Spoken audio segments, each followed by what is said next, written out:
Hi everybody, Gerry Davila here, and I'm going to talk about the many meanings of bureaucracy. And essentially there are four. The first one is basically all of the government offices associated with an organization. So these offices are basically all of those offices and buildings that make up the government of a state. Like a police station or a courthouse, city hall, etc. These government offices continue regardless of who's in power, and they're essentially staples of the government.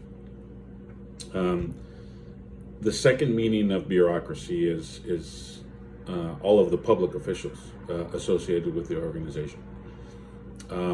These officials include every public official of a government, from the very bottom to the very top of the command ladder, whether they're appointed or elected. So bureaucrats are everyone from, as an example, a Secretary of Treasury to his or her personal secretary. The third meaning of bureaucracy is the general invective, and this basically means we're talking about all of the red tape associated with an organization, and that creates inefficiency within the organization. And some of that inefficiency comes from two sections within the organization, or two units within the organization that essentially duplicate their efforts and do the same thing, or don't realize that the other section is doing the exact same thing. And lastly, we have Max Weber's structural arrangements, and there are 10. And Weber essentially describes the characteristics of a bureaucracy with his arrangements. The first one is essentially bureaucrats must be free as individuals to make decisions and do things for the organization. Number two, bureaucrats are arranged in a clearly defined hierarchy of offices. So you have different levels within that chain of command within the organization.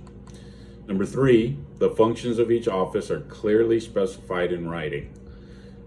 So each level is broken down within the hierarchy and written down, essentially. Number four, bureaucrats accept and maintain their appointments freely. Really not much more to say about that one. Number five, office appointments are made on the basis of technical qualifications. So the more qualified and the better you're doing within the organization, of course, you can move up that chain of command. Number six, bureaucrats receive salaries and pensions. No brainer on that one. Number seven, the office of the bureaucrat must be the sole or major occupation of the individual. So basically, that's their job.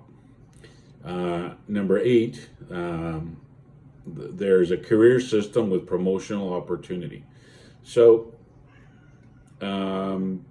individuals can promote and move up that chain of command, and that's an essential part of bureaucracy. Number nine, bureaucrats do not have property rights to their office, nor the resources that go with it. So once they leave that office, that courthouse, that's essentially not their domain anymore, and the furniture and everything else that goes with it. And lastly, bureaucrats' conduct is subject to systematic control and discipline. So those are the 10 characterizations of bureaucracy according to Max Weber. Thanks, everybody.